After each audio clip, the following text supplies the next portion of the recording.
And welcome back to another awesome episode of Behind the Anvil.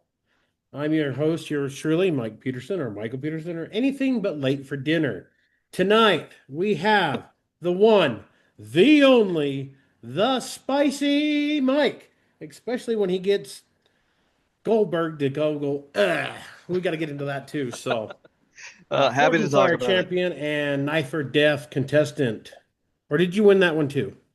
So on Knife or Death, I have the title of champion. I did not earn the title of grand champion. Ah, okay. So champion. It's not grand champion. Wait, Right, right. you're a grand champion in our hearts, bitter spicy. Oh, Even thanks. even if it might be a little heartburn, something. No, just kidding. If only that came with the same check. Right? Uh-oh. That I was a big noticed one. that.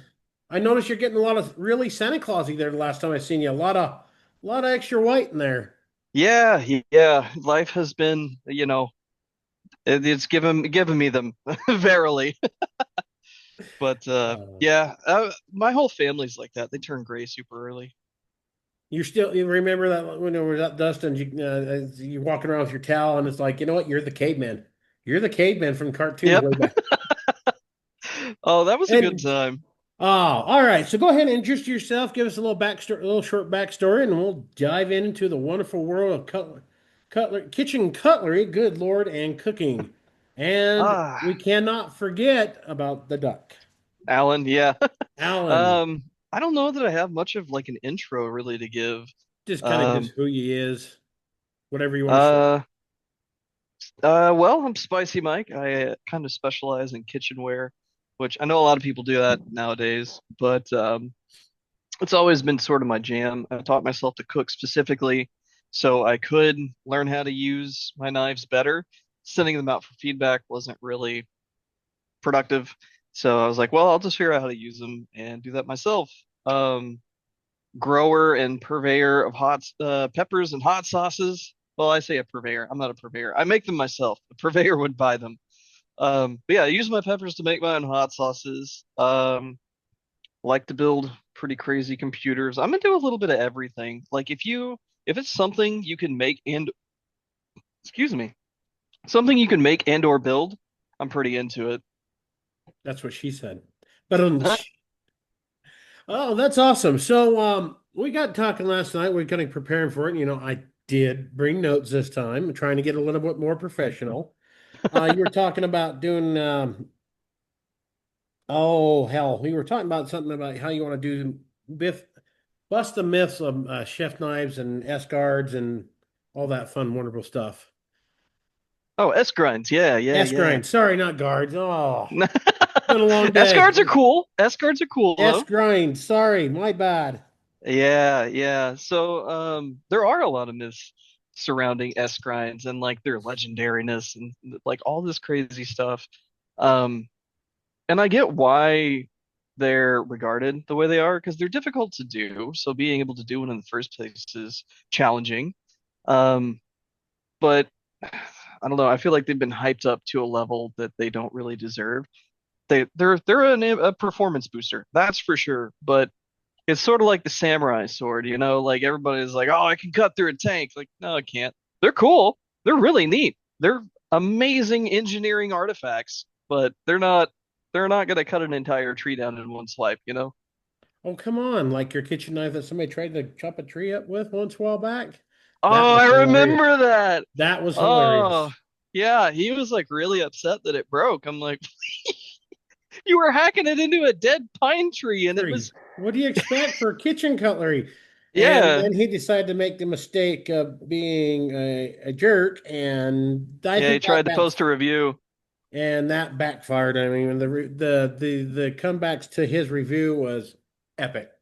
Yeah, a lot of people were just like, "You earned the dummy award for today." That was pretty funny. So, what got you into knife making? I mean, I know you covered this a few times and everything else, but what got you into knife making? And I know you said you wanted to learn kitchen cooking and all that good stuff, but what got you into knife making itself?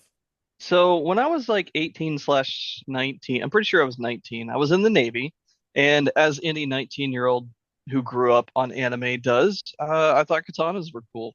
So I started like researching how to get one that was not the mall stuff that would bend if you looked at it wrong, right? Hmm. Sorry, I have like the hiccups. That's all right. Hey, we're live and uncut, bud. I mean, it's we're Raw just we're dogging the having a podcast. conversation, man. I mean, I've got heartburn going on here because I'm talking, you know. It happens. Getting old is fun, isn't it?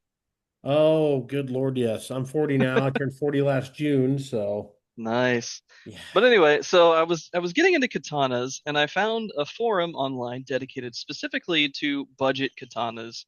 Well, budget swords in general, but the start of it was kind of, and what I was interested in was the budget katana part. And there was a subsection in that forum on blade making, and I thought it was cool. So I tried it. I went up to I was living up in the Northeast at the time. I was in Connecticut, and there was a hammer in just across the border in one of the other states. It was like an hour and a half away. And I was like, oh, cool. I want to go to that. And unbeknowingly, I actually met a lot of like really up there knife makers, notably Mace Vital. He's kind of, or I think that's how you say his name. Um, but I didn't know who he was, so I was just kind of chatting him up. And turns out he's like, well, I mean, everyone knows Mace, right? Are you familiar with Mace Vital? The name sounds familiar. I'm just drawing a blank on a face, but yeah. He looks like everyone's great uncle. I don't know. But yeah, so I thought it was cool and I tried it and I just kept trying it. And I don't know. That's kind of the end of the story. There's nothing real special about it. Just got hooked from there. Just got, "Oh, here we Yep, go." pretty much. Yep. I was like, this is something I need to lose a lot of money with. You're right. Nobody really gets into knife making to be rich. I mean, I've done pretty good That's over the true. last few years, except for the last year. Everything kind of went whoop, and now we're slowly Yeah, getting back up. I'm trying some. I'm kind of being flexible with the economy. Um, doing a lot of. I forged out in the last 4 days 43 knives. it's quite a few. Just doing a little short 5 to 6 inch little high carbon recycle, following the spicy footsteps, recycling some spring steel that I got here, and um, Yeah, if you got the equipment to work it, like I think more people don't use it because they don't have equipment. But if you have equipment, it's like you can get it for free almost usually. And if you can't, you can get it for scrap weight. yep, and that's pretty cheap for scrap weight. Honestly, I got a 50 pound trip hammer, a 25 pound champ hammer. I got me a Co Ironworks 12-ton press. Yeah, So the yeah, benchtop one. yes, and I love it, especially setting welds Yep. and then put my cutter in, can cut it, fold it, tap it together. Yeah, it's awesome. Yeah, So, they're handy. so for listeners who might not know exactly what an S grind is, like I think I know what you're talking about, but I'm drawing a blank. It's been a day, so bear with me. Why do you think there are so many myths around it? Well, I'll start with the first question, what an S grind is. So, an S grind is if you take the cross section of a knife, see if I can grab this one Let me without the other find an one falling. example here. All right, so this does not have an S grind, but if you look at the knife, there's the camera, Here you this direction, go. and you cut it in half, right? And you're looking at just the flat from spine to edge. So what you're looking at on an S grind is a convex behind a concave. So you'll have your spine and you'll have your convex, and then it will, let's see if I can do this, and then it will convex down to an edge. And Nice. I know that that looks extremely exaggerated, but that's a good way to describe it. Looks like a Um, beautiful, flow flowing figure of a woman, I'm guessing. I mean, I was going to use that exact same thing, but yeah, yeah, the best kind of women have S grinds, that's for sure. Yes. Um, This is gonna be a good oh episode. I love this. yeah, we're there's going to be somebody that's mad about that, but That's okay. anyway, Let him be mad. I guess that's fair. So S grinds, because they have like this crazy geometry, right? And there's more going on than just the cross section also. So because of their complexity, um, it gets blown out of proportion. Same with like again, to compare it back to the katanas, samurai swords. the complex laminations that are so insanely big name Smith, I don't know their names. Big name Japanese Smith used this one. It's so legendary. It's actually not as complex as it seems. It just I think the myths that built up of the prestige of it over the years and such like that. mhm. Tunnels are really cool. I'm actually Yeah. completing one that I started 20 years ago, so it's getting. I don't know if you caught any pictures of it. We did the stingray squirrel moment here, folks. Sorry, but this is what I call the squirrel moments. We glued the stingray on the handle, and that took 5 hours to do both sides. Yeah. Yeah. Yeah. But anyway, back I to think you've been working on that on and off for a few years, haven't you? well, I forged it. I made the steel and forged it out with the help of Dad 20 years ago, literally, the blade. Right. Yeah, yeah. But Yeah. But I've seen every now and then you'll do a little bit more to it. yep, and If I remember right. we're almost done. I got the handles, the stingrays on the handle. Sam's been helping me with it because for some reason, I cannot wrap my mind on how to do that wrap on it. And I've watched videos and watching Sam in person, we kind of played around with doing some stuff. And it's like, okay, I think I got it. So it's going to be a combination between probably, me and him doing it. Probably what's going to happen because he can see it in his head and everything and how to do it. It just, I'll probably do it and he'll go back and fix my oops. Yeah. So, Yeah. I feel that. even though this is the first time he's ever worked on a katana itself, but it's turning out great. Decided to do rough iron on the back end of it. Oh, Um, cool. it's kind of big and bulky, but when I get done getting it trimmed because I can't Japanese names and terms. Basically, the guard. I'm calling it the guard. I'm sorry, people of the internet. Suba. I'm sorry. What is it called? Suba. Suba. I keep thinking Suba is something else. Okay. But that's also rough iron as well. Wrought iron, not rough, wrought. I knew what you meant. Yes, but anyway, so what's kind of the mess around the S grind and such? I mean, debunk Well, that. so it's the idea is with a convex edge, whether you have a concave behind it or not, you're actually reducing friction in the cut, right? So when food goes up it, if it's convexed, it stops touching or has less want to stick to the rest of the blade. This reduces friction in the cut. Um, as sort of a accidental byproduct, this can sometimes reduce stiction on the blade. Stiction's Nice. a term that a friend of mine came up with, but I think, hang on, pause, almost went too far. Hold it, get our So thoughts. with, ADHD moment, yep. folks. It's okay. So with the convex going from that to an S grind, you're putting that concave behind it. So now instead of just having that convex, you're actually taking away like a divot on both sides. So there's even less want for the blade to touch that. Because of that, people have latched onto this idea that an S grind is specifically to eliminate or reduce as much as possible food stiction to the blade, which is kind of not really the point. I'm not I guess because sometimes it's a happy accident, and you can tune it for that. If you want to tune it for the least amount of stiction ever, you can, but you're going to kind of lose your benefit of reducing the cut friction. So, Nice. how it was made for one thing and is now put on the Universal. same page, yeah, like people are just like universally, and even when I started doing them, I was like, oh, yeah, I don't want food to stick to my blades. I want to learn how to do this. And I'm a eventually, doing them enough and using them enough, you start to realize that it's not for stiction, it's for reducing friction in the cut. nice. And that's, I would liken it to NASCAR. So in NASCAR, or maybe not even NASCAR, let's talk about car racing in the history of ever. So in racing, if you find something that gives you like a 1.5 horse boost, you're winning, right? Yes. But if you put that same thing on a car on the road, that average driver's not going to notice the difference pretty much at all. Yes. Like even if you have an extra horse and a half, like are you really going to be like, "Wow, that makes a big difference when you're merging in the interstate?" No. No, it's only going to make Unless you're like me and you're like, "Meow," or my brother-in-law. But even then, right? Like, sure, you could get on the interstate faster, but it's a horse and a half. You're not going to notice the difference unless you're chasing those tiny percentages. If you take an S grind and put it on a knife, you might be looking at like a 10% decrease in resistance.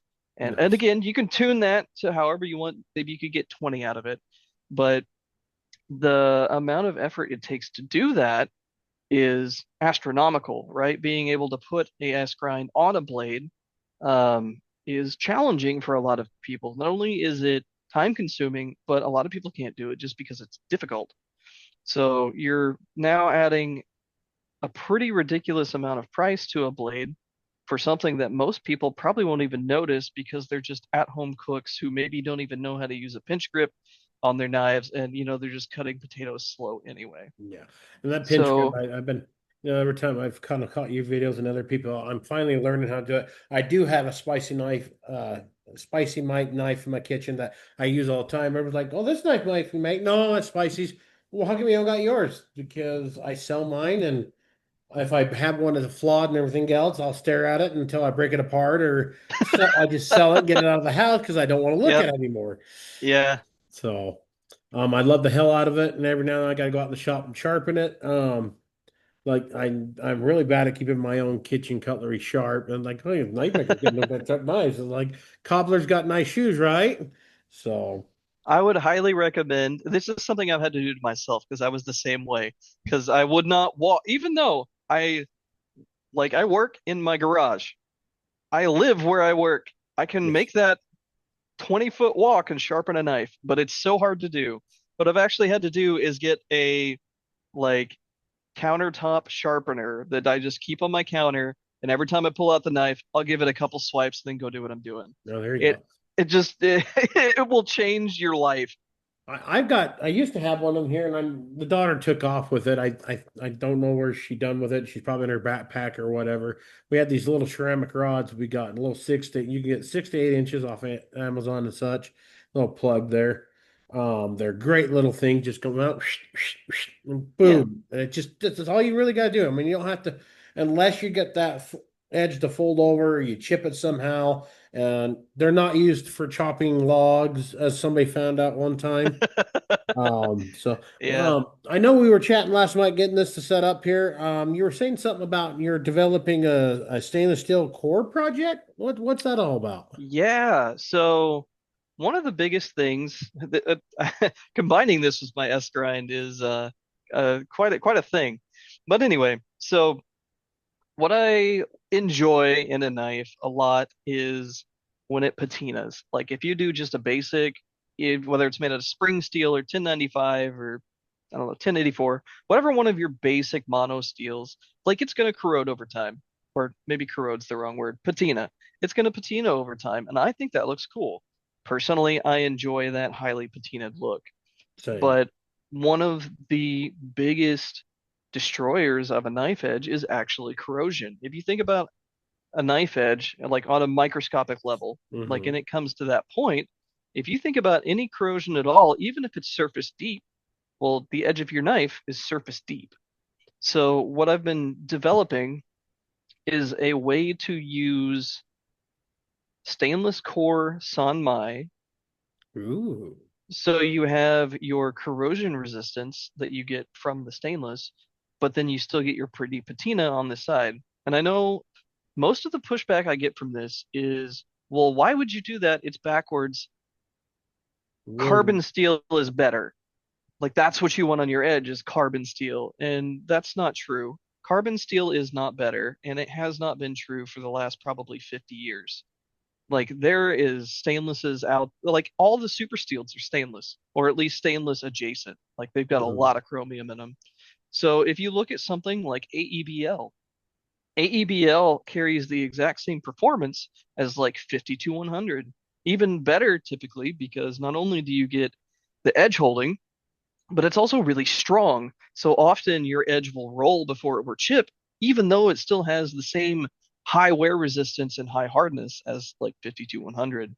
So if you look at something that is as high performance and as affordable as AEBL, and then you stick something on the side of it that can either be Um, I don't know, just anything that would patina some sort of low carbon steel. You have to use low carbon steel for two Hmm. reasons.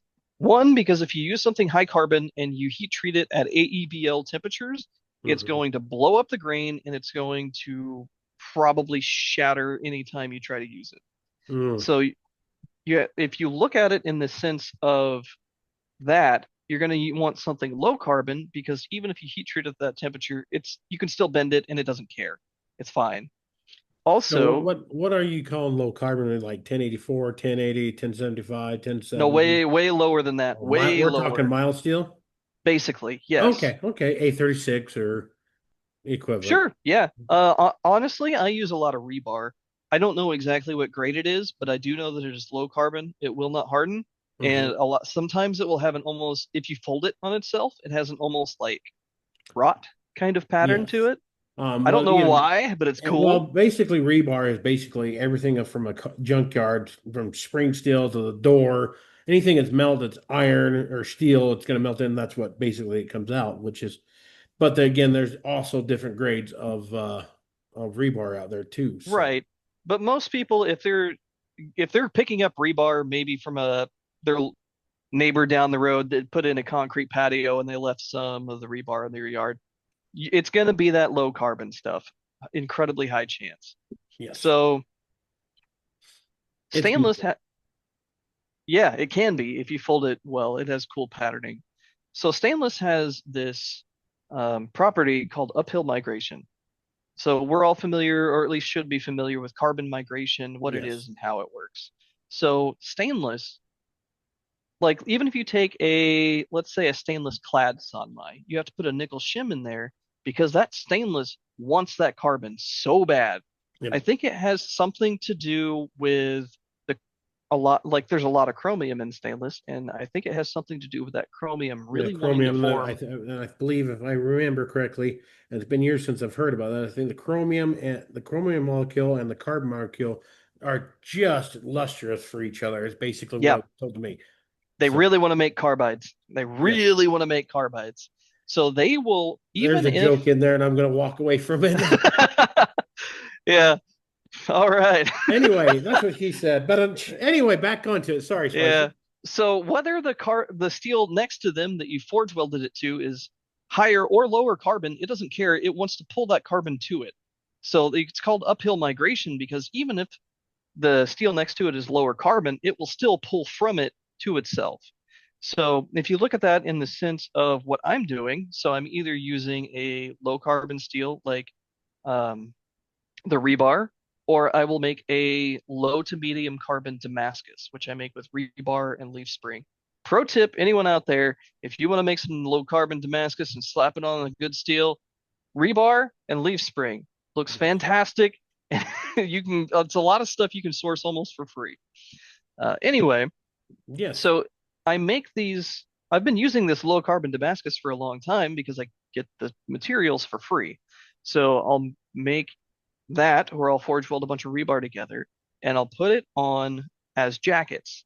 And this is good because it is low carbon, will not harden, will not shatter when heat treated at AEBL temperatures, but also because of its lower carbon content, the stainless in the core doesn't want to pull more carbon to itself. It still pulls some and it does get a little bit chippy, but anyone who is familiar with like Japanese knives that are really high hardness is already familiar with chippiness. Yes. So and I don't mean chippiness in the sense of like if you look at it, it's going to chip.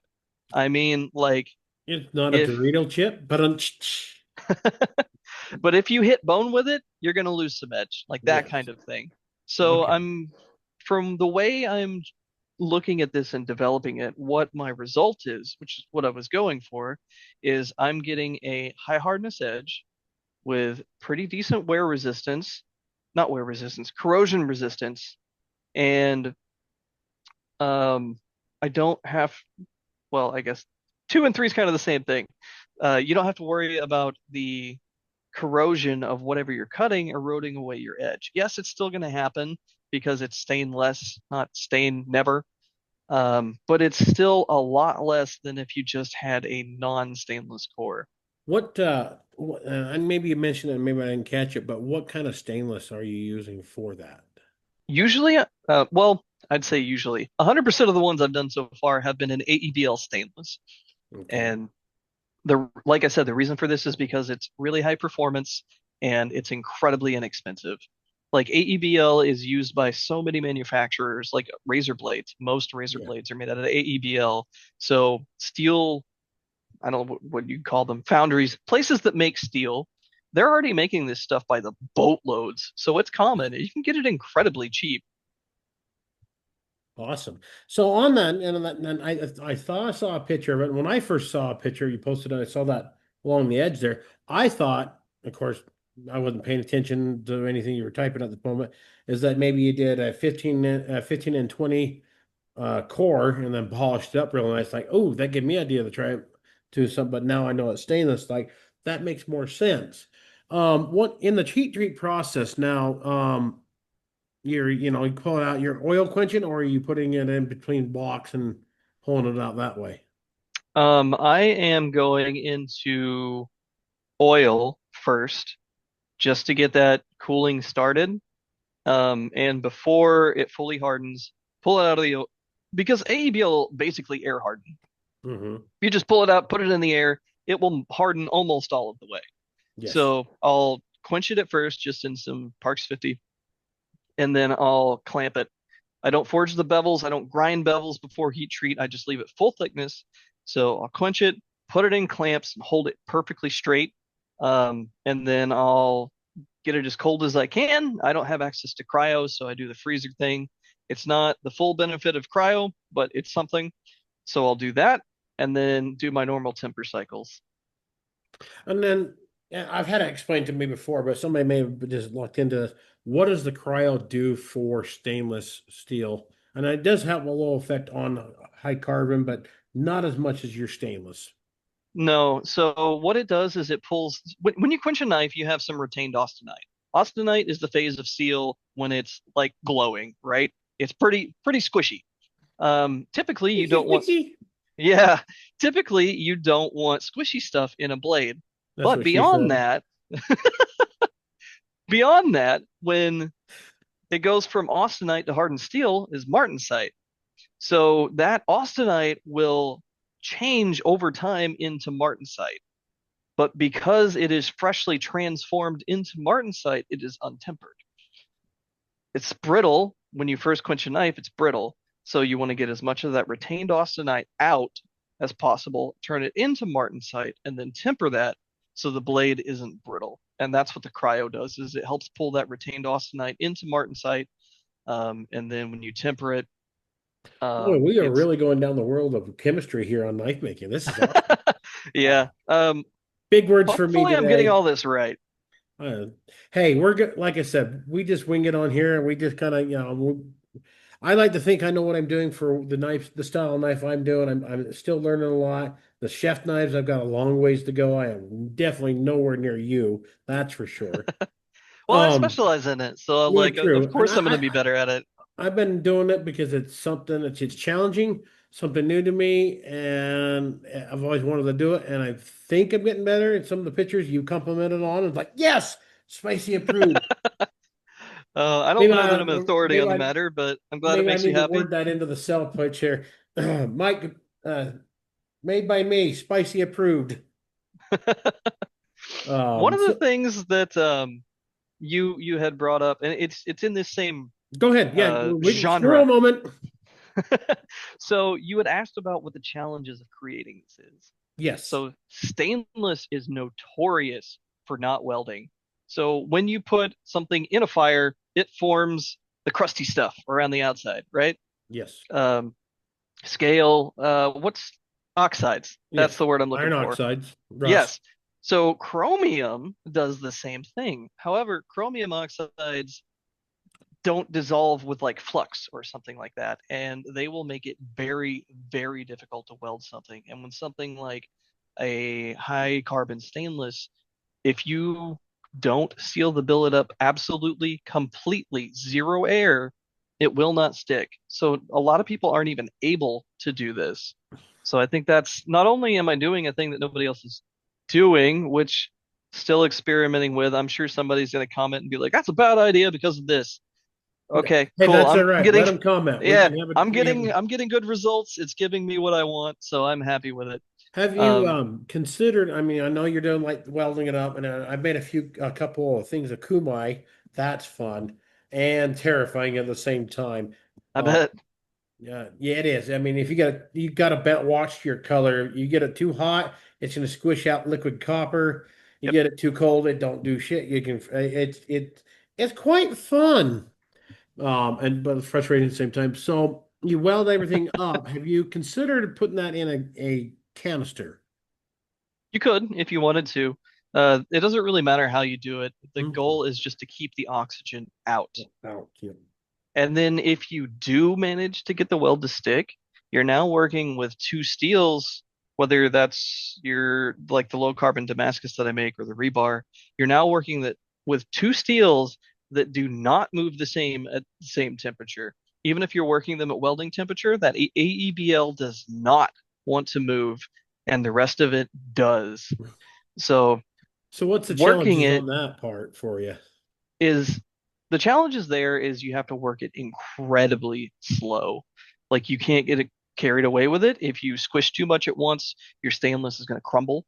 Um, if it gets too cool, that's going to start peeling because that stainless won't move at all, and the stuff on the outside is going to start sliding over it. It's going to disbond. So there's a lot of heat control. There's a lot of patience. Um, you have to account for things like the fact that the stainless isn't going to move as much. So you have to make thicker jackets so that way you still get the same core ratio that you want after you move all the steel. So there's just a lot of very little, very precise things that goes into making just the steel itself that doesn't even have to do with heat treating and S grinds and stuff like that. Nice. So I'm guessing you've been doing this for the last little while. Um, I mean, we find it the most simplest little joys of doing stuff like this, and it sounds very interesting. Um, I might have to give it a try one of these days if you know.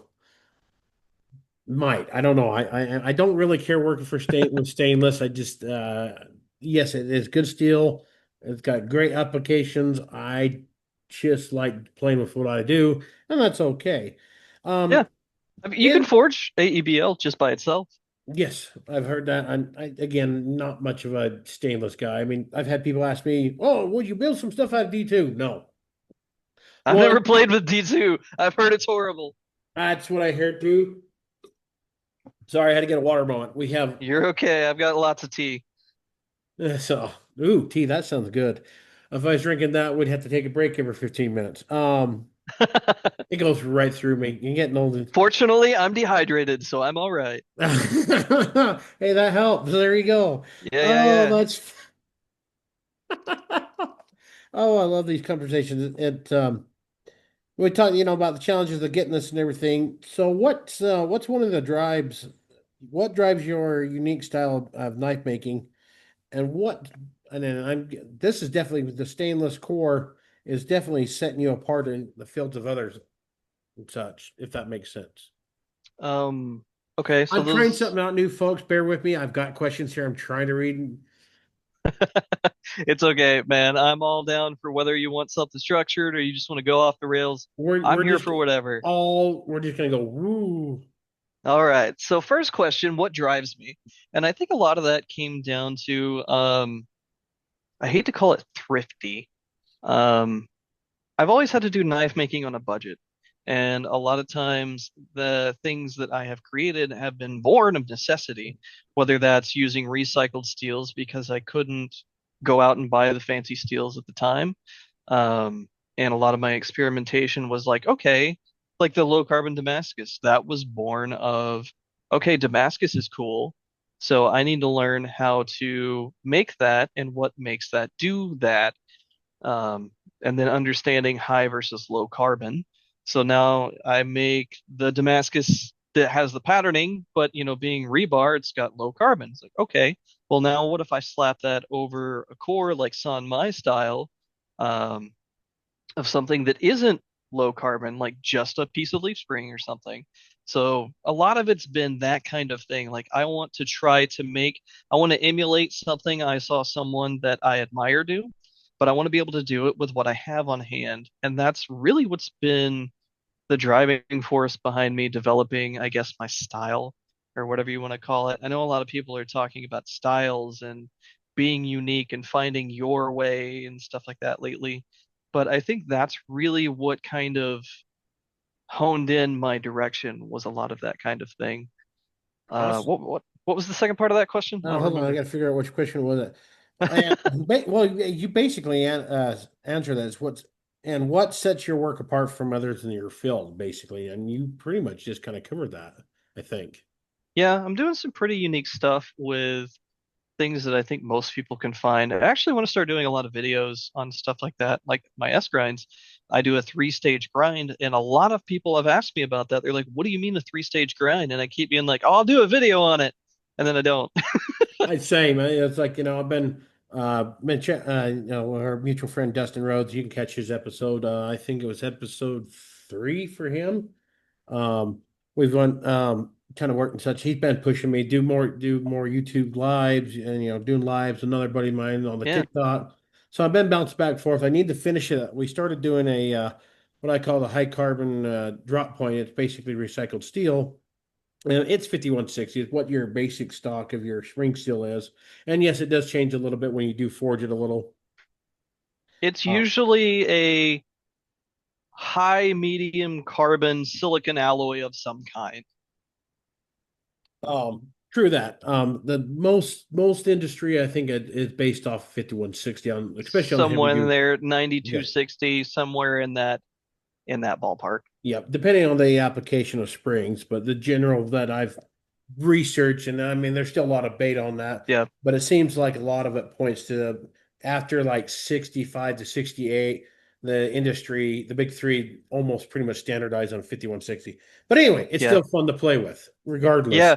And and if it you run a works. generic 80 CRV2 heat treatment on it, you're going to be okay. Well, exactly. I usually quench it 1500. Yep, I'll run it at 400. On those blades, I put them at 400 degrees. But I also sometimes I'll go actually 395 because I blew back all my blades. Why I do that? yep. Because I've done it so long that if I don't do it, I feel weird and guilty. It's Yeah, it's breaking your habit. it is, and such like that. But oh Plus, shit, I mean, if you look at something like high carbon silicon alloys, like they can take being temperature, especially in a small knife. Like you're not going to be like trying to pry a tractor out of a ditch, with it. So like yes, they can absolutely stand up to that because they're not going to be like 1% carbon anyway. And with the silicon in there, they're going to be incredibly strong, so they can take those yep, lower yes. temperatures a lot of the time. Yes, I've been making a few blacksmith knives, with the rat tail and such. Hmm. Um, Those are fun. and they're my therapy knives, if that makes sense. Yeah, Forging. yeah, I talked to a buddy of mine in that he's like, I need a knife. Oh, I got this in the truck, this much, and he was really skeptic on it. And about 2 weeks later, I ran into him one morning going and get coffee, and he went and put his stuff in his truck, come back, and I looked over and says, "Well, either you're coming to yell at me, or you're coming to tell me that was the best knife ever." And I don't know where to go. And then he's got this big grin on his face, like, "Dude, that thing has been so awesome. I need two more of those." I was like, "All right, I'll get on them." got it. So. He was just happier than a puppy with two Peters. So Oh, wow. Yeah, that's pretty happy. right, that's what she said too. But Yeah.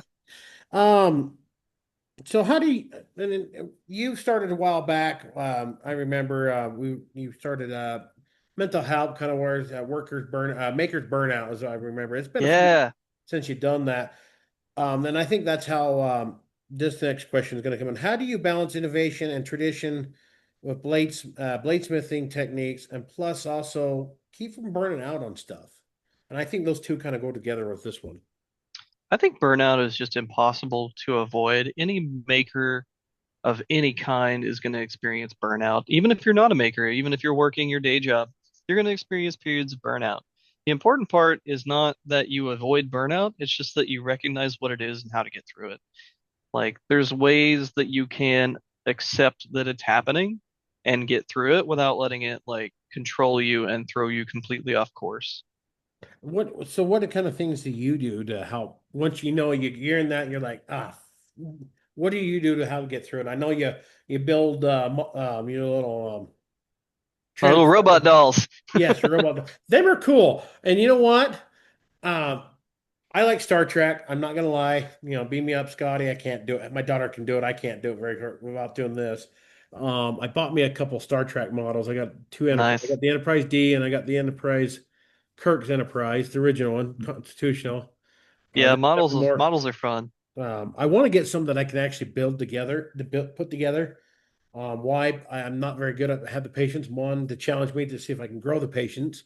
I noticed that I'm getting older and I'm starting to get them a little bit, Yeah. um, but that's kind of things I've had. And I don't know if you caught it. I took an old disc, plow disc that I got from a buddy of mine. I welded the horseshoes around it. I saw an idea. I was like, oh, I'm going to try that. And then I was going to make it where he hung off chains and spun around with the fire. And then I got looking at that and I was like, no, I'm not going to do that. So it's set for a year. And I'm sitting over there looking at it. And like, I need to finish that. And I decided, you know what? I'm going to go put some legs on it.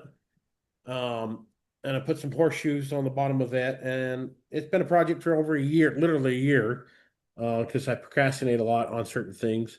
I got done Don't we making all? some, definitely. I think it's kind of a trait. I mean, I think being bladesmith, you got to kind of be somewhat ADHD, maybe a little autistic. Um, I remember one time you told me you were in school that you were doing something at a young age, and the teacher come by and says, "You got to quit doing that. You're passing the rest of the class. You can't do that to them," or something like that. Yeah. That's a short story, so I'll tell it. I was in second grade and we were Short. making spiders, like paper spiders that you just like you cut out of cardboard, not cardboard, Paper. construction paper and glue together. Yeah, and Yes. I made mine with the legs facing down, so the spider body kind of stood up with the legs underneath it. And someone else was like, "Hey, that's really cool." And I was like, "Oh, thanks. If you like it, you should make yours like that." And they got really upset and I didn't really understand why. And the teacher was like, "Wow, you were really mean to that kid." And I was like, "Why? I just said that he should have made his like that if he liked it." Like I don't, but I don't know. I don't That know. you're being too creative, kid. You got to put that. We Yeah. won't get on the whole thing of public school education because the government education I call it. Um, But anyway, let's get on the lighter things. I think we're kind of. Is there anything more you want to dive in about your stuff right now? I'm going to touch on the duck next. So, Um, I mean, I'm sure there are lots of things that it's not popping in my mind right now. everybody else has got dogs, cats, furry or ferrets or whatever kind of furry critter. The spicy has ducks. One, One duck right now. one Well, it duck. used to be a Yeah. bunch, but yeah, now it's back down to Alan. Alan Yep. is awesome. Ellen is a female duck, but we like Ellen anyway. It just fits. And why Yeah. a duck? I don't know.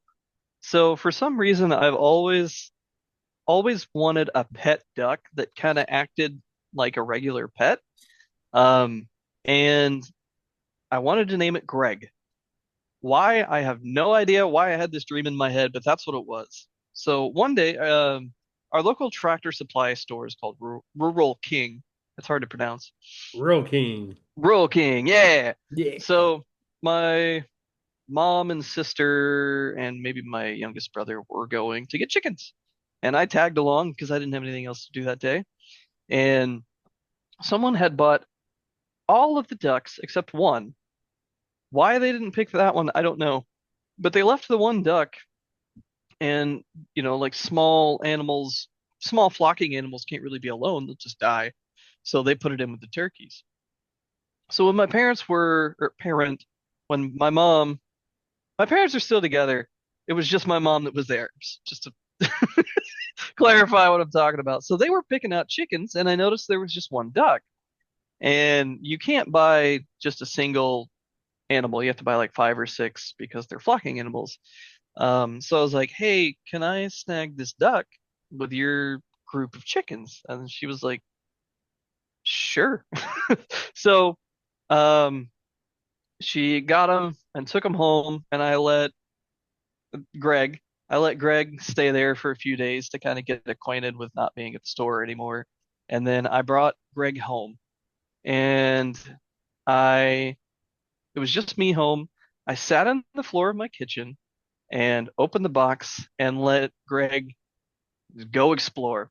And Greg was very upset because, Greg was the only bird in the house suddenly. And eventually, after running around a whole bunch, she kind of decided that I was the only other alive thing in the house. So she just came and hung out with me.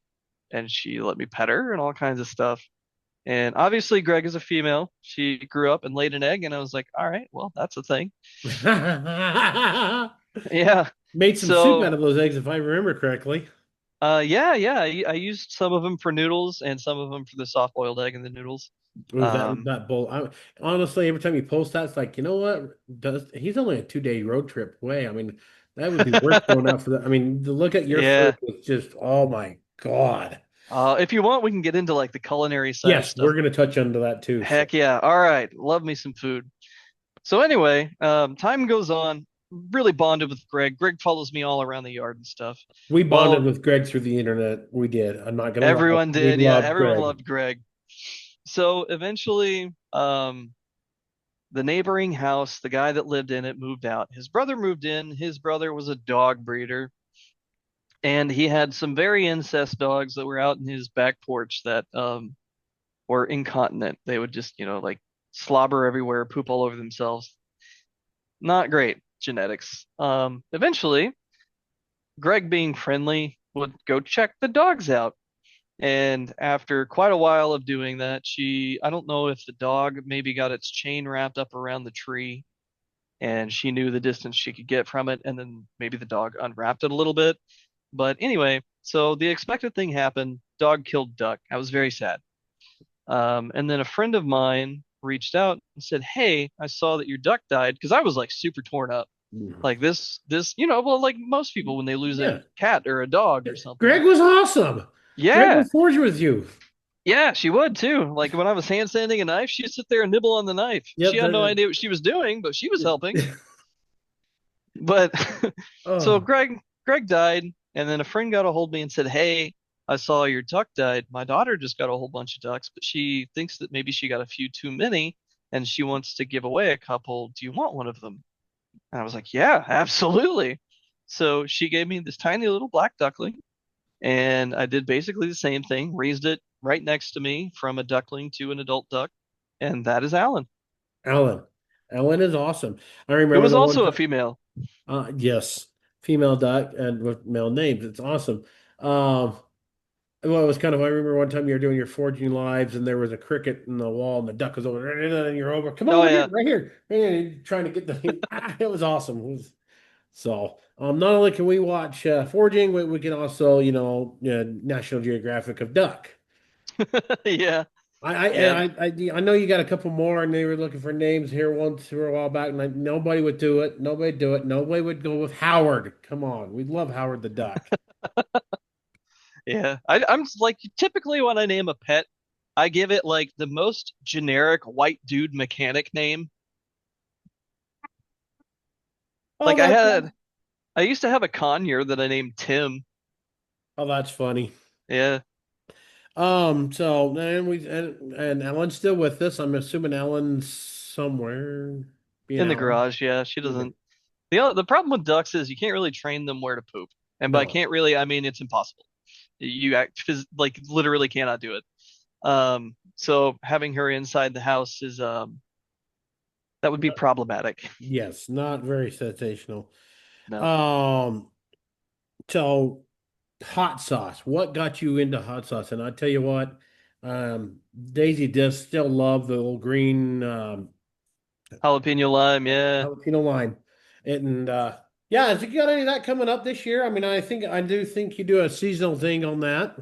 Typically, yeah, but the last few years have been so bad for peppers. Like this year I only have two plants total. That's it. Hmm. One's the chocolate reaper plant and one is a devil's tongue plant. Neither of which are going to produce enough to really make a batch of hot sauce. Well, there's So always next year. Yeah, I think next year is going to be big. I'll now that I'm back to working for myself full time, and it's just me here at the house, I don't have other things to keep up with. I can do the a garden as big as I want. Nice. Surprised you don't have a greenhouse of peppers, honestly. Well, I live in town and my yard is very small, so if I did put a greenhouse of peppers out there, it would be the whole yard. Hey, that's all So right. What's wrong with that? I think what I'm going to do is just plant pepper plants in the yard, just make it kind of like a essentially a giant raised bed Oh, nice. So you're saying it's gonna be a spicy yard? next year. Next Yes, year. awesome. I'm looking forward to it. We went, we all met up with Dustin Rhodes here 5 years ago. You believe that's been 5 years? I thought it was six, but yeah, dude, it's been No, forever. 2020, and it'll be, Was it? yes, it was 2020 about this time. Man. Mid September. It's been 5 years.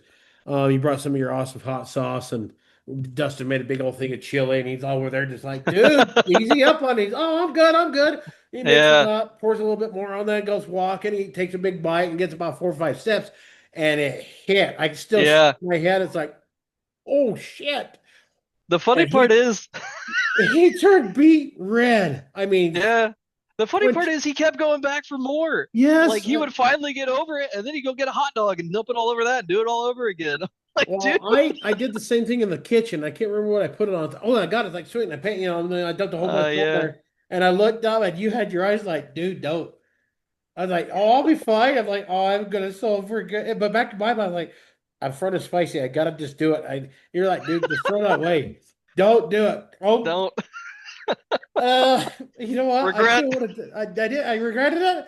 But at the same time, back in my mind, is like, I gotta be tough in front of spicy. I show him and handle his stuff, and Oh boy. shit. Snot come rolling out. The ears were leaking. My eyes were watering. But you know what? I could breathe. I brave. Yeah, It was awesome stuff. I mean, it just really does. It what really got does. you into making the hot sauce? I mean, So I don't really, it's hard to say what really got me into spicy stuff. The only thing that I can actually think of is that I had a friend at the time. I'm not friends with him anymore, but an I had acquaintance. a friend.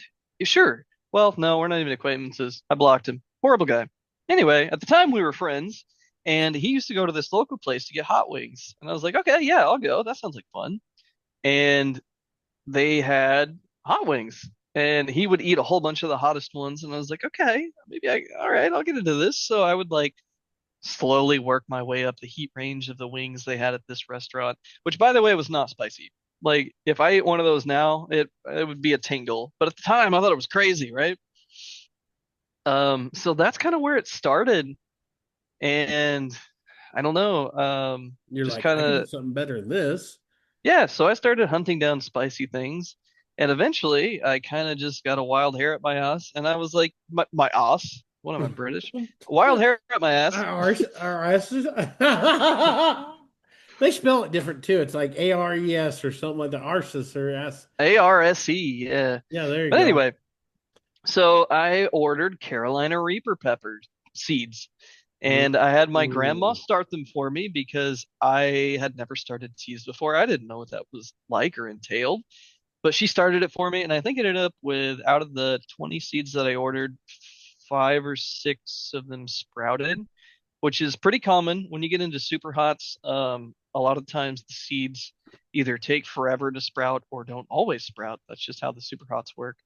Um, That's but cool. yeah, so I grew those and not I was able to make a really, really, really hot sauce out of it, which was great. And the best part is a Carolina Reaper actually tastes really good.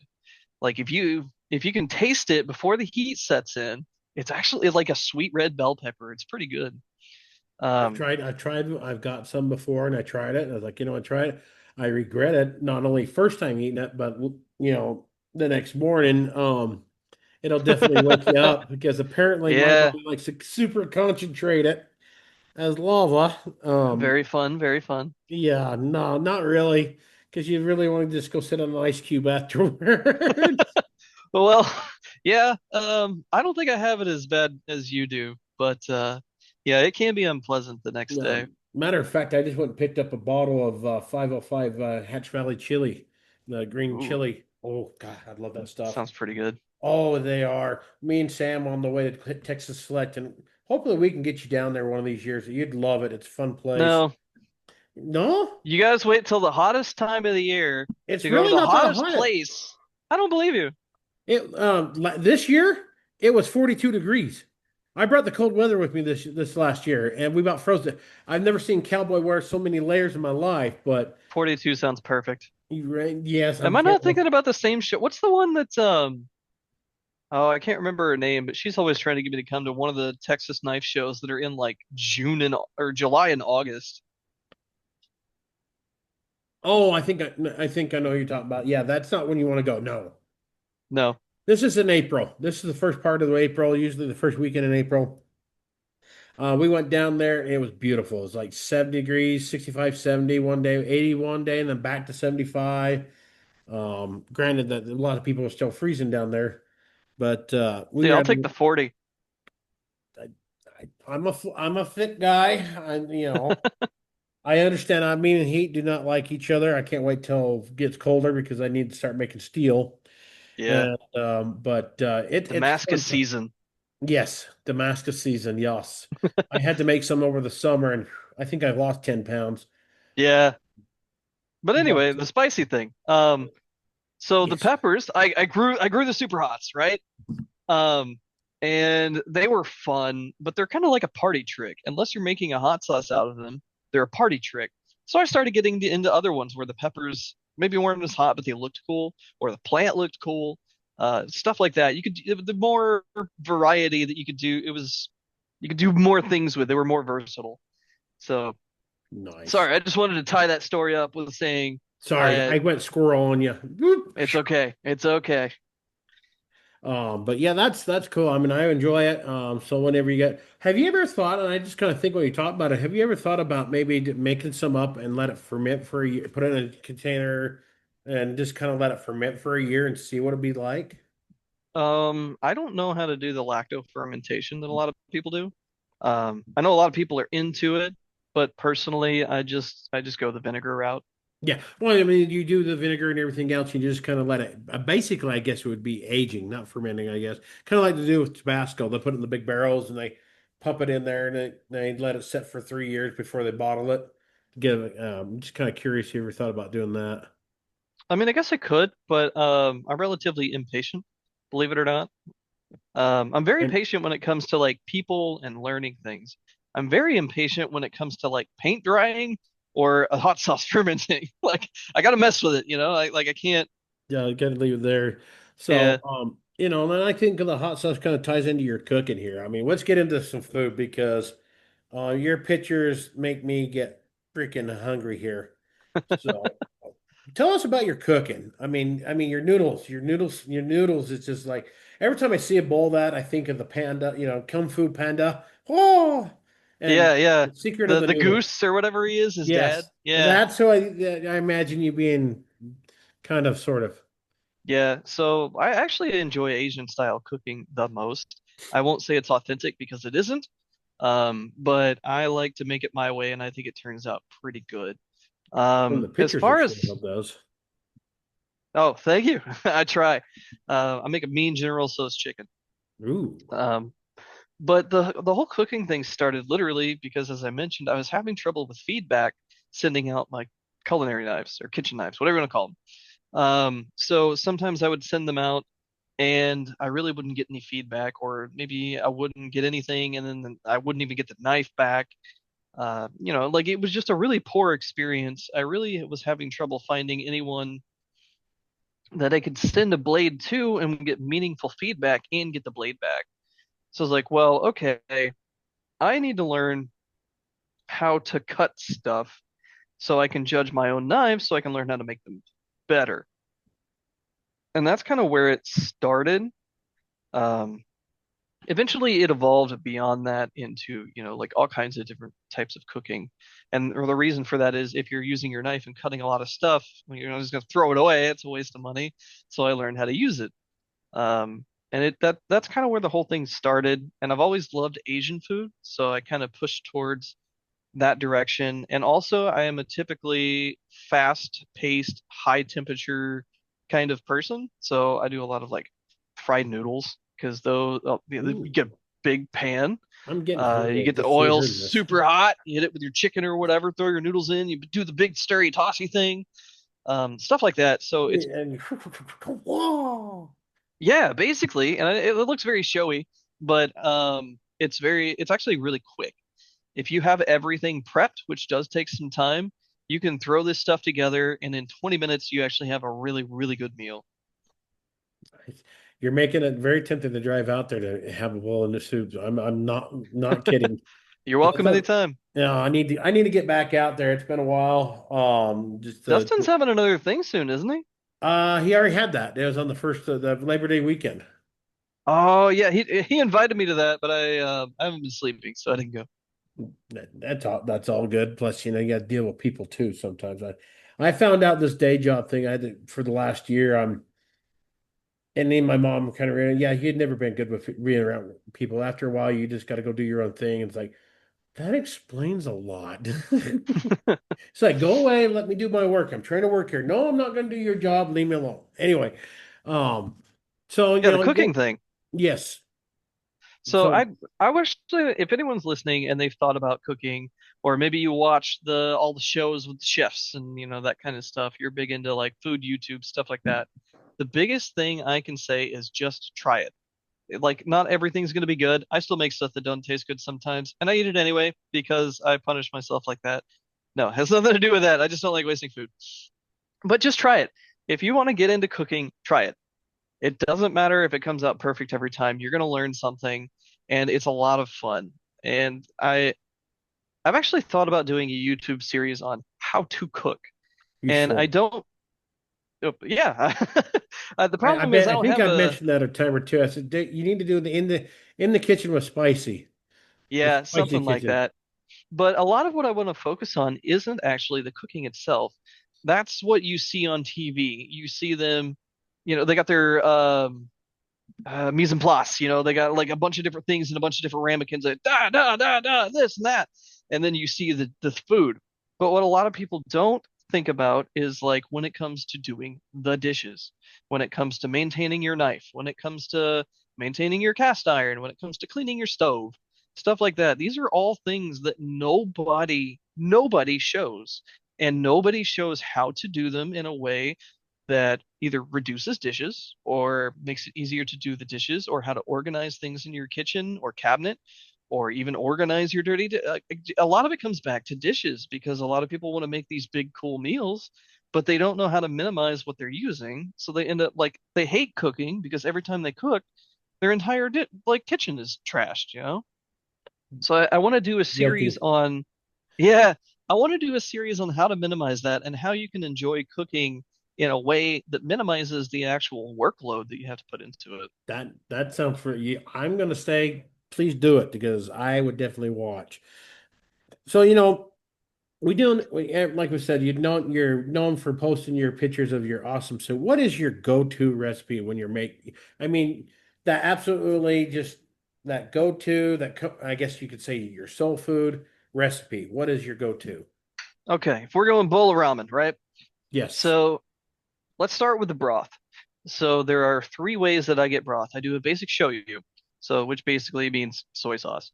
So what I'll do to make that is I'll take soy sauce and some garlic powder and some chili flakes. Ooh. That's it. That's the end of the broth. It is not complicated. It's very basic. It doesn't give you as much flavor as some of the other ones, but it's something you can throw together. And all you got to do is get it hot enough for some of that spice from the chilies to come out into the broth. That's it. So when I do, You're making me hungry here. You know that. I just wanted to let you know my stomach's growling. But anyway, go on. neener, Continue. neener. All right. So for a chicken broth, um, oh, if you'll make a note, I want to talk about valuing my free time and why I think that's important Valuing for your knife free making. time. Yes, we will make that.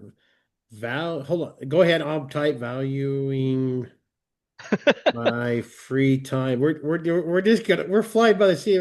Hell yeah, that's the way it works. That's the best thing about like these kinds of conversations. They can go anywhere and it feels natural. Yes. Go Um, ahead. Back to it. so let's talk about chicken. I don't know what that word would be in Japanese. I don't know.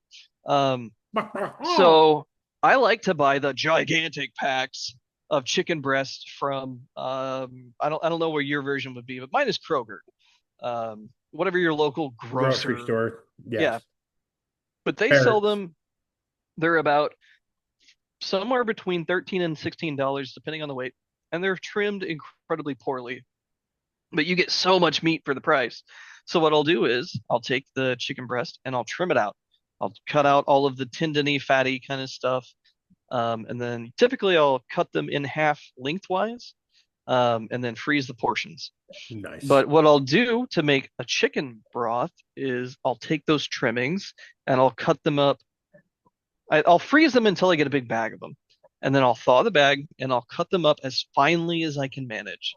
And then I will slow cook them in a skillet until they develop like that deep orange crust. You know what I'm talking about? Like when Yes. you pan cook chicken, Yes. the I think it's called a Maillard reaction that you get. Uh, I know it's on beef. I don't know what it's called on chicken. And But so that anyway, digress. caramelization on the surface of the chicken, that's what gives you all the flavor. Ooh, So I'll just cook it in as much as I can fit in my skillet. I'll cook it in batches and I'll let it get that deep golden orange crust, not burnt, but as deep of a color as you can get without burning it. And then I'll take that and I'll put it in some boiling water. I'll take some of that water and I'll deglaze the pan just to get the rest out, put it back in there, and I'll repeat that until I used all of my chicken. And I'll let that nice. boil probably overnight. If you want to add something to it, I would recommend adding some maybe toasted garlic. Do the same thing in the pan, toast it real low temperature as deep as you can without burning it. But even just the chicken broth is fine. You can add flavor later. So once you have that, I'll do kind of a similar treatment as before. I'll either, if I put garlic in it, I won't put garlic in it, but I'll take some of that, get it up to a boil, maybe a couple of dashes of soy sauce, again, chili flakes because I like spice. And then that will be my basic chicken broth. And then the last one is it's not really a true pork broth. I like a lot of bacon. I eat a lot of bacon. It probably shows. My Again. doctor knows, my doctor sees my blood pressure results. He knows he ate a lot of bacon. So, um, what I'll do is I'll cook bacon and I'll cook pretty decent amount of it at a time. And I'll pour off the grease into a jar because I save it and cook with it because I'm like that. But that leaves you with a lot of fond in the bottom of the pan. So what you can do is same thing. You deglaze it, get some water in there, scrape up all the fond off the bottom, and you can collect that over time, and then you can make like a pork broth with that. Get to the end Nice. stage, same thing, a little bit of soy sauce, some garlic, some chili flakes. Ooh, These are I am very starving, dude. basic. You've got me. That's okay. I can skip a meal for a while. So, He's gonna end up at the local Chinese buffet and eat 6 times his body weight. oh God, don't tempt me. Anyway, I'm back onto it. Yeah, so there's your basic broths. They're really easy to do, and they're from things that are like the show you're making from just you're making it purposely, but the other stuff you're saving from trimmings or from like the bacon. You already made bacon, just save what's in the pan. So it's stuff that you don't have to like go out of your way and spend hours. You can spend hours and hours and make the fancy broths. Totally okay, go for it. But I like to use the simple things like that. As far as my noodle dough, I like to use an egg noodle. I know that's not traditional. I know there's going to be Mm, somebody listening who's like, you don't put egg no. noodles in ramen, and I challenge you to try it. So what I'll do is I'll make a basic egg noodle and I'll put a little bit of sesame oil in the Ooh, noodle dough. Just a little bit. Sesame oil is super strong. It gives it like a little bit of a nutty flavor, and because you use an egg noodle, it is now going to have like al dente chew to it. So I have a big noodle roller thing. Highly recommend one. There's nothing. If you have a noodle roller and a bag of flour, you can eat forever. You're good. I remember when you So bought. I remember you posted pictures. You bought one. You hooked it up uh, really nice. And you were like, I mean, I'm posting a big long talk about it. It's yep, like this is awesome. that's the one I So still have. It's still yes, going strong. that's Highly recommend it. They're like, don't get the one I got. They have one with less armor that does the same thing that's like $50 cheaper, but it's like a little over $100. And for me, it's one of the best investments I've ever made. nice. Between that and I want to get a rice cooker, I think you can Ooh, just make so much food so easily. So anyway, you make your dough. And with those ingredients, I like to do as low hydration as possible because I have the super noodle roller that can withstand it. If you're rolling it by hand, you're going to want to do more wet dough because you're not going to be able to roll out a low hydration dough by hand. It's just not going to be able to do it. You boil them depending on how thick you like your noodles, somewhere between 30 seconds and 2 minutes, and that's it.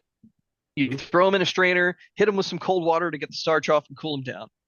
All right, Nice. so now we got our broth, we got our noodles. Let's talk about the stuff that goes on top. I like a soft boiled egg. So 6.5 minutes, water that's at a rolling boil. Put the egg in the water for 6.5 minutes. Take it out into a bowl of ice. Hit it with water. Flash, cool it. You wait until that's completely cooled. Shatter the outside, and then you basically have a hard boiled egg, but it's soft in the middle. Cut that in half. Put it on top.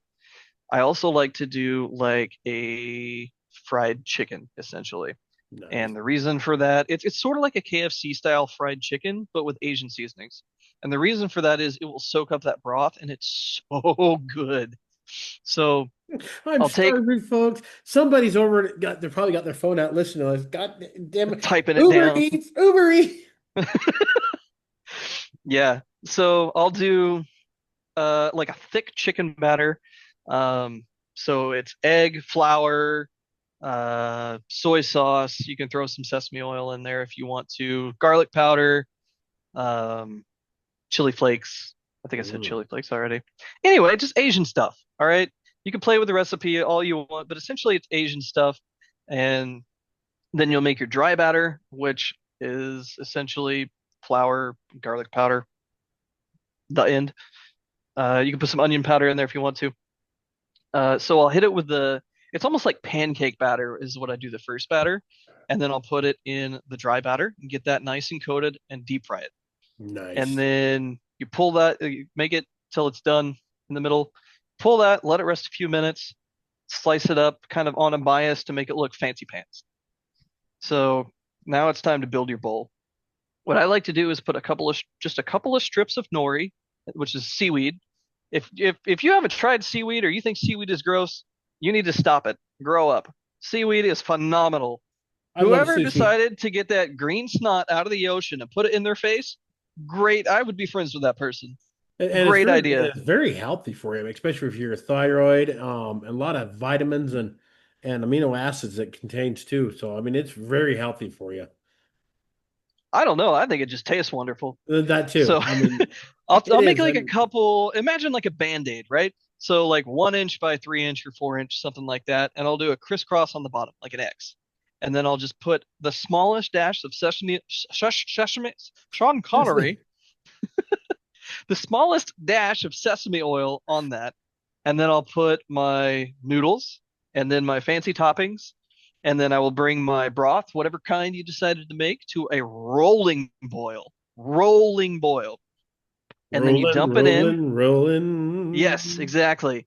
So if your noodles are freshly cooked and rinsed and cooled off, they're going to be about room temperature. By the time you dump that rolling boil broth in, it brings it right back up to eating temperature. You don't really even have to wait for it to cool off. It's right at that temperature that you want to eat it at. And Nice. then if you want to, you can garnish with maybe some more chili flakes or some chili crisp. Hit it with some whatever those tiny tall mushrooms are and some green, whatever you want to put on top. I am a big green onion fan. Love me some green Mm, onions. I yes. could eat them on every meal forever. Oh, But yes. and there you go. There's a pretty standard spicy Mike bowl of ramen. Oof.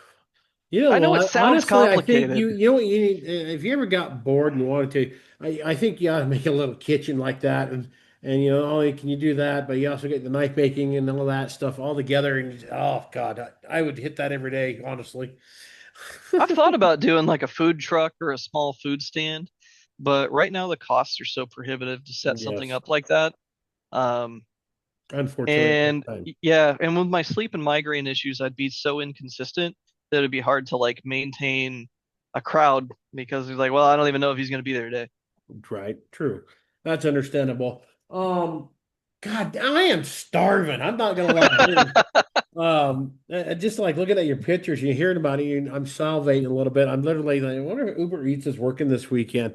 Um, This summer I've been waiting for chicken breast out here has been pretty high. I'm just gonna get some in the next little bit. Um, One of my favorite comfort foods growing up is chicken sandwiches. I love chicken sandwiches. We used to Yeah.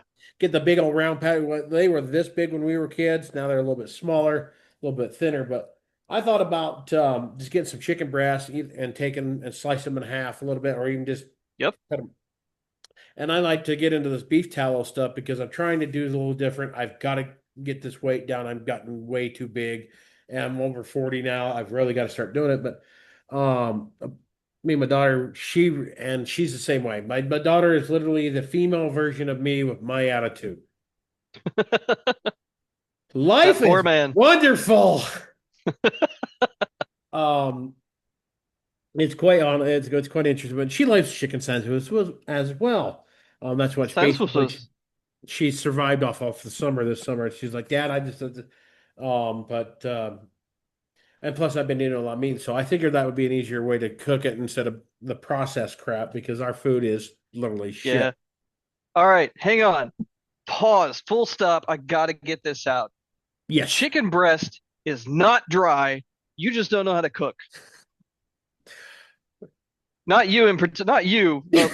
You're here on my screen. I'm trying to Not keep. Mike Peterson, you the viewer who's like chicken breast is dry. No, learn how to cook it. And I learned how to cook. A friend of mine, she showed me how to cook it on the barbecue, where it is absolutely. I was like, "This can be low justice." She goes over, "No, not yet." Okay, take it off. Oh, that's good. I'm thinking that's gonna be dry. I tore that apart. I had juice down my face, down my clothes. Yes. I'm sitting there like, "Oh my!" Let I, it rest. that's what she said. I hope not. I No, that's the big thing. Cook it to the right doneness. Let it rest. If it's full temperature and you cut it open, you know what really hot water likes to do? Evaporate. yes, Don't do that. Let it rest. Cook and it right. that's Let it rest. You're going to have the juiciest chicken breast you've ever had your whole life. And that's what we did. We brought it in, let it set as we got the rest Yep. of the food and got the she's like, don't leave it alone. Don't touch it. It just all right, all right. And I'm over there and it just smells so damn. I'm gonna send you some a buddy of mine. He served in the military. He's got a you probably seen me push it every now and then. It's the red leg spice rub. I'm gonna send you that and see with Willie Pete and see if see how you like it. It's really All great. right. Army veteran. Um, so battle of the branches there, I guess you could say. So I got I hang around. I got a lot of friends that are veterans, and I think I get along with veterans better because my dad's a Vietnam veteran. I grew up, so I guess in a weird way understand veterans. I just feel more comfortable. It's weird to say. I Or more direct. Yes, and I love it, and the humor, and somebody will crack a joke and go, I get that, and everybody else like all horrified, and I'm over there giggling. Yeah. Like, So what do you mean a soup sandwich? What are you talking about? Don't worry about it. yeah, you can Google that later, folks. But anyway, so we got the food in. I mean, I'm literally starving here. We talked about Alan. One thing, I'll get to your one question you want to insert there. We've got to talk about it. How, and I love hearing this story, so I'm going to do it. You literally made Goldberg speechless. He was uncomfortable. Oh man. Which time? Which time specifically? I would say the reason why you call it spicy. I only know about the one. Is there two times here? Um, oh, I know what you're talking about. Yeah, when we were doing the intro. Um, we were doing like he's being intense up there, and he's like, you're this way, and he's like, yeah, and he's like, spicy Mike.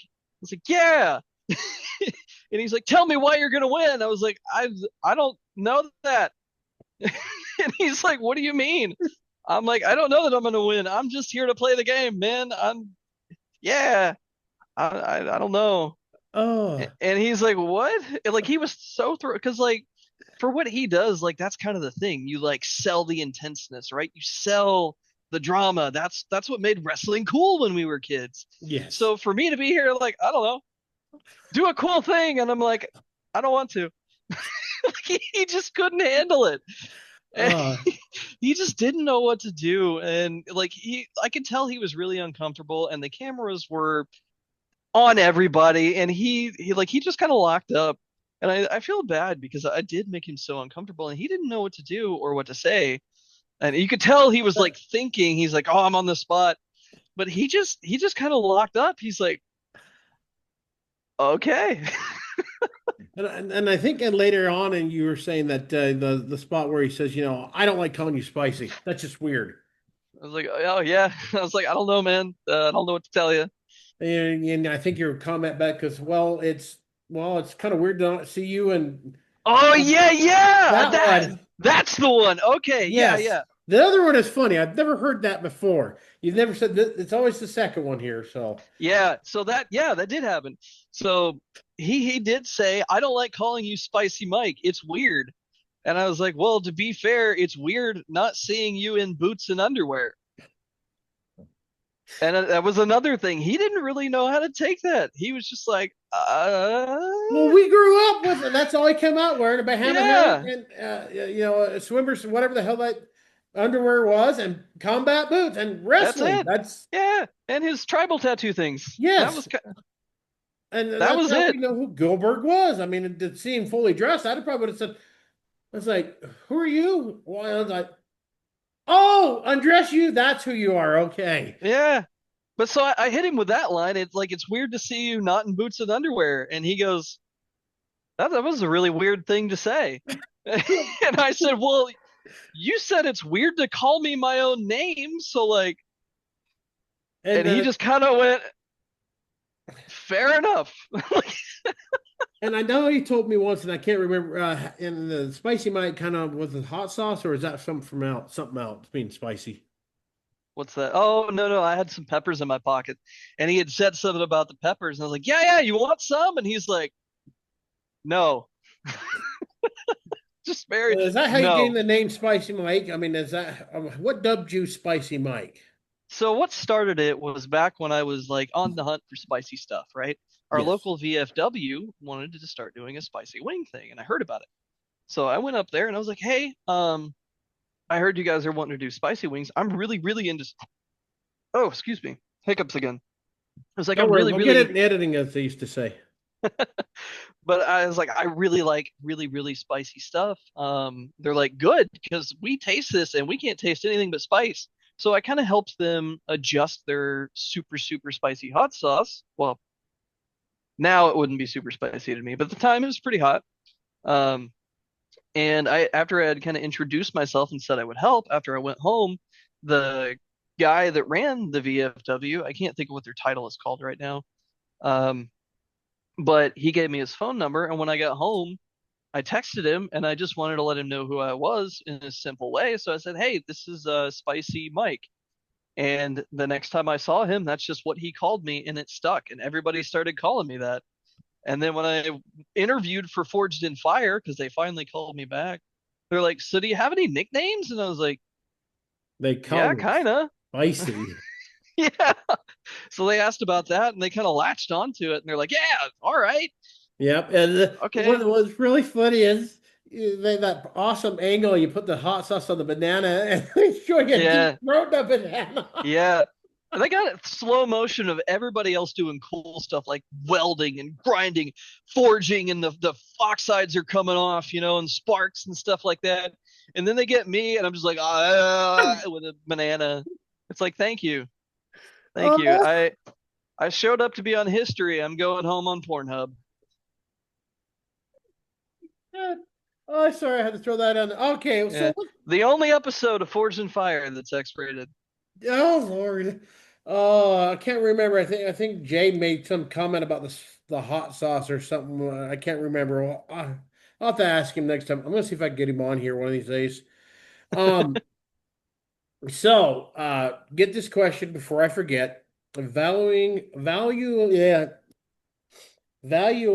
your free time. Yeah.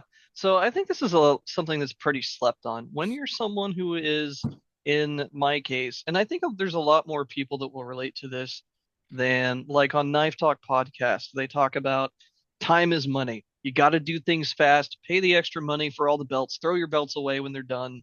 Make your steel, make the knife, throw away the excess, that kind of stuff. But I think it's really important for someone of like my personality, and I would consider myself a low volume maker.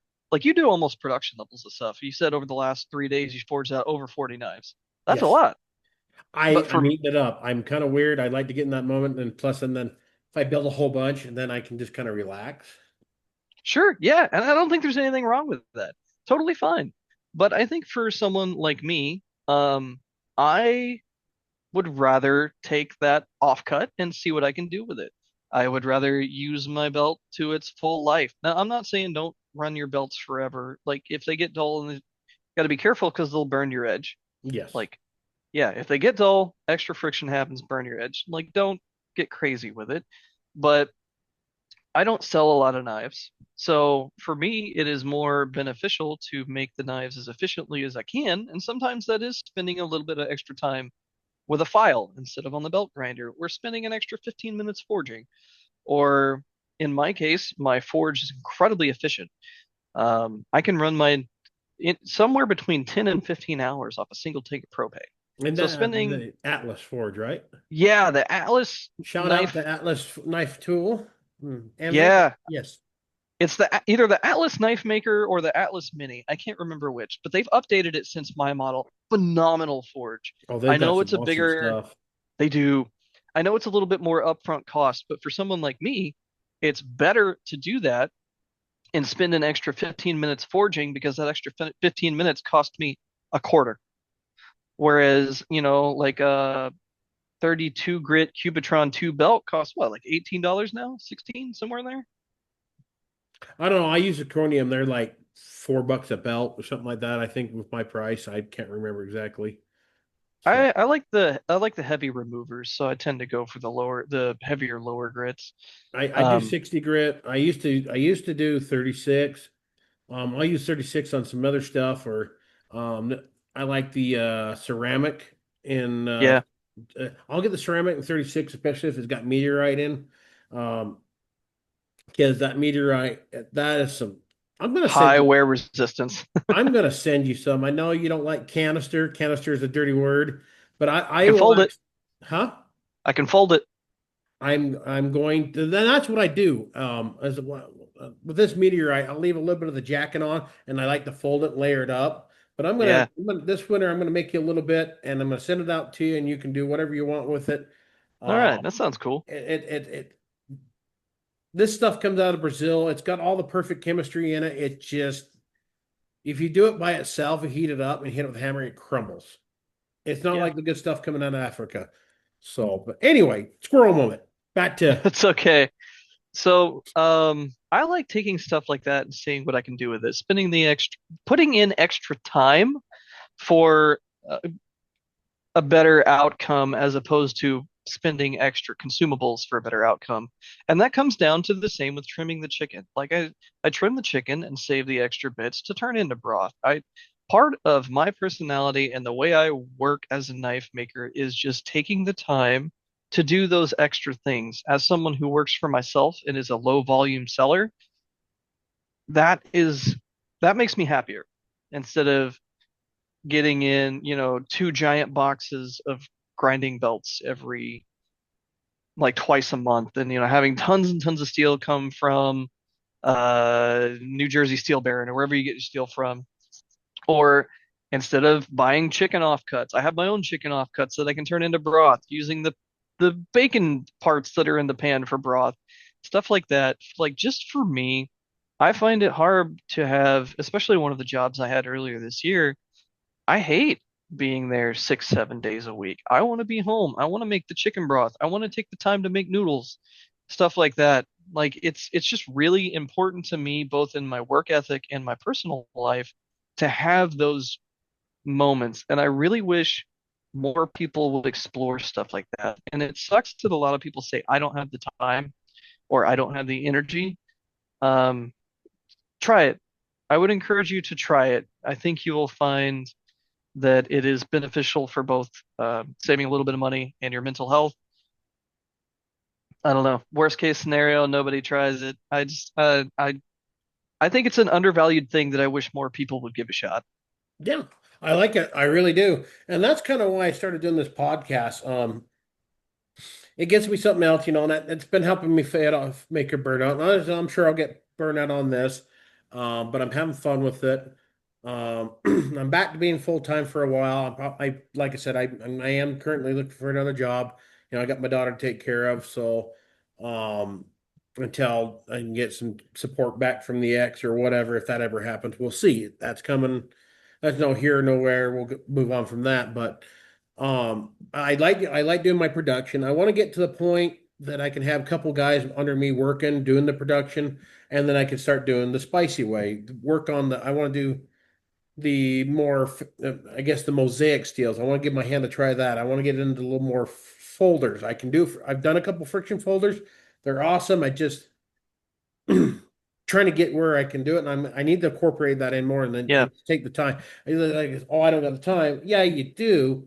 All you got to do is take that 15, 30 minutes a day or week or whatever, and just kind of that's what you do there. Like I'm doing with this, I'm trying to do 2 or 3 podcasts in a weekend, and I'm scheduled out. We're clear out into October now.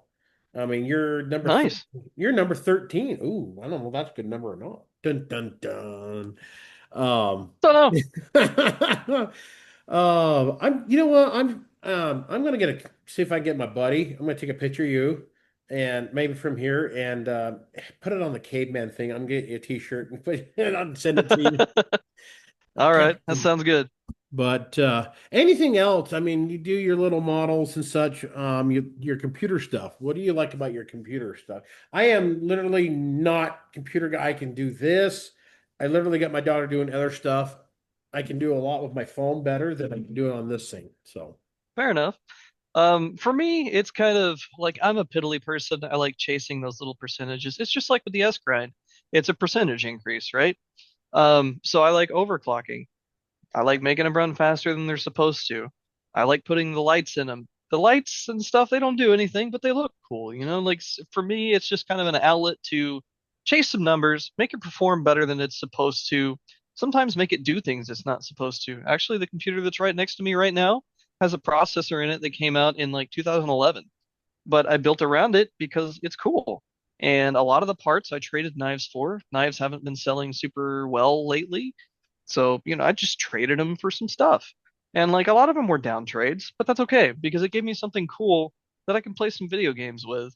And it's got fancy lights, and I built the full liquid cooling system and stuff like that. and I didn't know you could do a liquid cool system with a computer until you built one. I'm like, that's cool.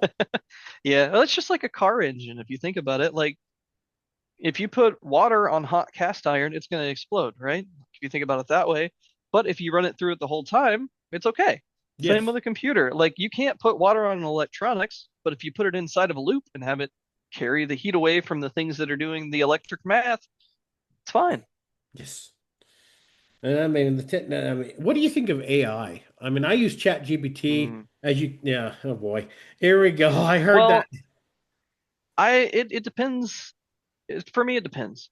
I think the way AI has been monetized on a big scale is a problem. I think it is taking like the reason or maybe this is getting into like geopolitics, but I think it is causing our electricity bills to be high because there is now a lot of pressure on the grid because Yes. these things are consuming massive amounts of electricity. And because there's a shortage, if you can manufacture a shortage of something, you can mess with the supply and demand. So because there's a shortage, because you created it, because you're using AI to, I don't know, do whatever the massive amounts of things they're using AI for right now, now you can charge all the little people. So you're making your money over here, and now you can charge for electricity to the little guy who has an $1,100 a month electricity bill because they had one LED light on in their house. Like I think it is very No, corporatized I and never. monetized. Yes, it is. I, I never thought of it that way, and I never thought about. I guess that is the reason why our power bill's so damn high in power. I was listening to the Joe Rogan here, and he had a guy on. Was it Joe Rogan? He was on Joe Rogan, and he was on Sean Ryan. I want to get on both. That's a goal I have. Love Joe Rogan since news radio. I don't know if you've when I heard. went and did Forged in Fire, did you meet the I forget what's his name? Quest. Did you meet Quest? Yes. Yeah. So me and Quest got to talk, and he's like, you know you made it in life if you make it on Hot Ones and the Joe Rogan podcast. Yes. So, uh, I still friend with him. Every now and then I see stuff pop up on Facebook. It doesn't seem like he chatters on the one person I do wish we could reach out and find her is oh, she was our Yeah, the stage mom. stage mom. What I was her? can't think of her name either. Amanda? Was it? Yeah, I mean, yeah. She's Yes, like this Amanda. little Hispanic girl. Uh, Puerto Rican. Don't ever call her. I Oh, got sorry. yes, I got chewed out. I kind of like was telling her she's Puerto Rican and Irish and Colombian. Oh, yeah. Again, That's what she I'm not told me and I'm everything not else. very And knowledgeable on those sorts of things. I'm sorry if that was offensive. no, that's okay. I found out the hard way. Puerto Ricans are very touchy on that. I found that out, and I've had Fair my enough. ass handed to me. But we're good friends now. But I'd like to get in. Yeah, Amanda, I'd like to get in touch with her to see how she's Yeah. doing. Everything's going good there. But I But think the AI thing, I think it's really cool for things like what you use it for. It's like, hey, can you generate me a quick script for this podcast so I have some general thing? Yeah, sure, that's great. No problem with the way it's being used there. But I think there's a lot of things that it's being used for right now that is maybe not the best for people like, us little guys. yes, I've seen some stuff on there. It's like, wow, okay. We won't go into that stuff because this does go on YouTube. Um, but anyway, I use it as a tool, a writing tool. The English language, spelling and grammar has never been my strong suit, never, because I've had issues with my whole life. It's helped balance that. It's a great tool for that and everything. It's like I said, it's like, give me an idea what we're going to talk about. You want to boom, boom, question, perfect. I use it to generate posts. I'm using it in my writing. I have the idea, I put it in, I tell it what I want it to do, and it's kind of come out with my kind of writing tone. And it'll tell you, what kept it in your writing, kind of blah blah, and like it works out really great. So I just wanted where you're a kind of a nerd, and do you watch Star Trek? Any of them? Not really. It was on when I was a kid and I caught a few episodes, but I haven't really sought it out after that. Okay, I love it. I enjoy it. That's my kind of when I'm having a bad day, I'll go watch that. They've got a new series called Strange New Worlds. It's basically Captain Pike before Kirk took the Enterprise. And it's if you ever get bored, it's worth the time. In my opinion, humble opinion. I'm sure everybody else. I mean, even I mean, some of the groups I'm in, I watch and I just read through the comments like, okay, I like Star Trek, but damn, okay. Yeah, Anything that's else? kind of my take on it. I think it's a cool tool. I think it's being utilized not great. I agree. I think there's some aspects is like in the medical field, maybe, and certain things maybe for help, not maybe on certain things, but not to get too political or the medical or whatever. Anyway, so holy shit, we've been on for 2 hours. That's awesome. This is the longest one we've done so far. No, next to Hopefully Sam. that's a I good think thing. Sam was 2 hours too, but um, you do your computers, you do your little transformer. I'm guessing kind of transformer They're guys. called Gundam. It's from a TV series called Gundam. But yeah, I call them robot dolls They're because it cool makes the looking. other people that build them mad, and I think that's funny. So I've been every time I see post one of those like I don't know what that is exactly because I never got into anime. I've always found it when I watch anime I feel uncomfortable. It's weird. I just it can, yeah, especially if it's in an English dub because it makes it very cheesy, right? yeah. Yeah. It makes me I never enjoyed it and everything else. It's just kind of weird, but that's just me. But well, hell, let's wrap this up because you've got me starving here. I've still got to cook some. I've got some chicken legs I'm gonna throw out in the barbecue. I'm gonna get shoot me Nice. your address. I'm gonna buy you a couple bottles of the Shake Cage spice rub stuff, and Okay. let you get your kind of 2 cents on it. But I got one more question here, and we'll wrap this up, and I think it kind of does. So looking ahead from now, you got seems like you got everything back to where you want to be, and you seem a little more ease. And I guess Seven Dragon is no longer available. It's just Spicy Mike or Michael Curley now, or Yeah. So when my ex left. She left me like a paper thing, basically saying that she relinquishes the rights to Seventh Dragon back to me, because it was in her name legally, but that I couldn't use any of her IP, which is totally fair, which is her pictures, her advertising style, and stuff like that. But I've been thinking about it for a while, and I love my gamer tag, which is Seventh Dragon. Um, but I don't know. It, I didn't really like branding my knives anyway, like putting a stamp on them.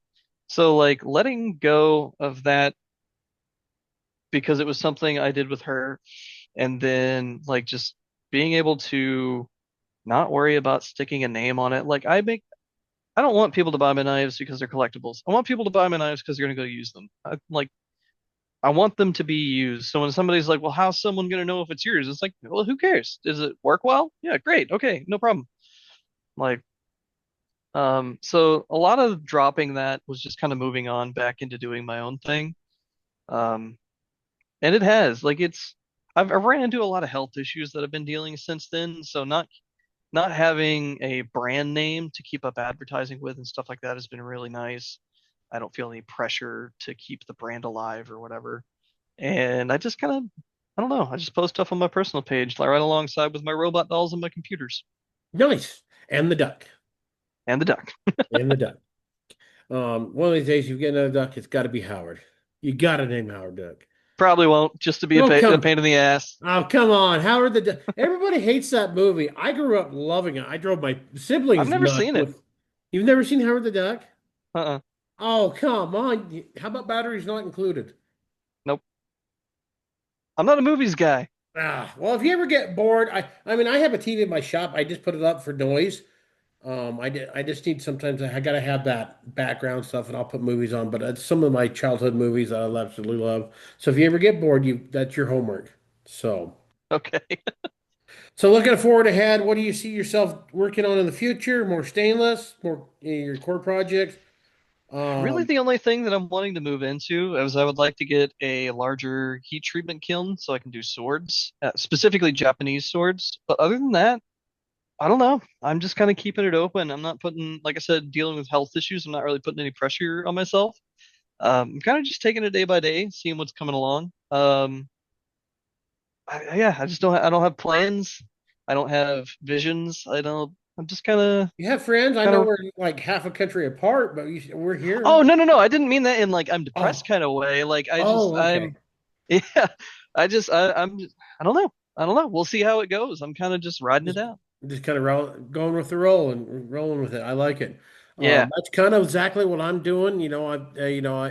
I've had it's kind of weird to have my daughter home this long, and Good weird, I hope. it is. I'm learning to like, okay, I'm not home all alone and now where she stays with her friends, it's like, God, it's weird not having her home It's or not hearing quiet. her. It's too It quiet. does take yeah, it takes a while to get used to being by yourself. I've had her, she's been here since May and it's been great. I mean, we bump heads. But then later on, she come give me a hug, or I get, vice versa. It's because we have the same personality, All right. carbon copy of me in a female body, and I think that's where her and her mom has a lot of issues too, because they butt heads on that way too. But Yeah. um, I'm just rolling it right now. I'm trying to see if I can't just keep rolling full-time knife making, or at least get a part-time job just to make sure that bills are covered. Yeah. Stretching that out. But any new recipes might think you're thinking about trying, maybe? No, not right now. Like I said, I've toyed with the idea of doing a food truck. I just don't think that's feasible, especially in my location. Don't really have any new recipes going on. It's kind of the same thing. Like, especially with the health issues I've had going on. I was talking to my therapist about it recently, and I was like, I'm kind of just doing whatever makes me happy right now. Like, if I think that's interesting and I want to try it, I'm going to try it. And I've been trying to live that way. I am fortunate and that I am on VA disability, so that helps with that. So if I go, the health issues I'm talking about, I have severe migraines and insomnia. So severe migraines and severe insomnia, they're separate. Sometimes I'll go like 40 hours without sleeping. Can't really do a whole lot. So if I'm on 40 hours of no sleep and I kind of just want to take apart that graphics card, see if I can liquid cool it, something like that, that's what I'm going to do because that's what makes me happy in the moment. So there's I don't have plans to try anything new. I don't have plans to move forward into anything. I'm just leaving it open ended and doing whatever I find interesting and whatever makes me happy. Oh, hell yeah, I like that. Well, I guess there's a term, living fancy, carefree and fancy, or some. I'm gonna murder that. I know there's something along that line. Basically, living carefree, more or less. Is Somebody will put it in the comments. Yeah, I'm sure. I'd love to have more comments. I mean, this has been fun. Spicy, I appreciate you doing this. Like I said, we're going up on 2 hours. My stomach's growling thanks to your food. I wish we had a Chinese restaurant. It was a buffet because I'd literally go to it tonight. Yeah, so what do you think so far? I mean, what do you think of the show? Any words of wisdom you want to pass on for real quick? No, it's pretty fine. Um, Probably a little bit more if I had to critique it, just take this however you want. Probably a little bit more not direction. Like we hit on a bunch of different topics that I think were all important, but I think they were a little out of order. Um, Yeah, sorry about that. That's my fault, but yes. no, that's totally okay. That's totally okay. Like there's people that do this for a living. Of course, there's going to seem more put together and constructed and they have the same co-host every single episode, so they're able to bounce back and forth a lot easier, stuff like that. But I think that's just stuff that doing like it will take time to build up that kind of um organization in like there's organization in free form speaking. You can have a lot of different topics and they can all kind of meld into each other, but it just takes practice. It takes maybe having maybe four or five guys that you rotate in and out that you talk with, that you get used to talking with, and you're on the same page. And then there's no dead zones. And in like for the people that are listening, having times where nobody says anything for a couple of seconds doesn't seem that big until you're on the listening end. It's all stuff that just takes practice. Yeah, and I agree with that 100%. Now you're right on the money there. So, but again, I kind of like my idea of this. My guess of style is, like I said, squirrel moments. Just kind of let it go for flow. Like if there's anything you want to take, we get you on another time. If anything, I'll just kick back and listen. So sometimes, I'm down anytime. Like I said, I'm back to full time knives. I'm all. What was I gonna? How was I gonna word that? I'm available all the time. There you go. there you go. And that's what she said. Maybe I don't know. Hey, that's a good she. Yeah. Anyway, all right. Well, I'm gonna cut this off to stay on for a second. After I pause recording. One thing I like to say is we say in the shop, stay sharp, America. We'll catch you next time.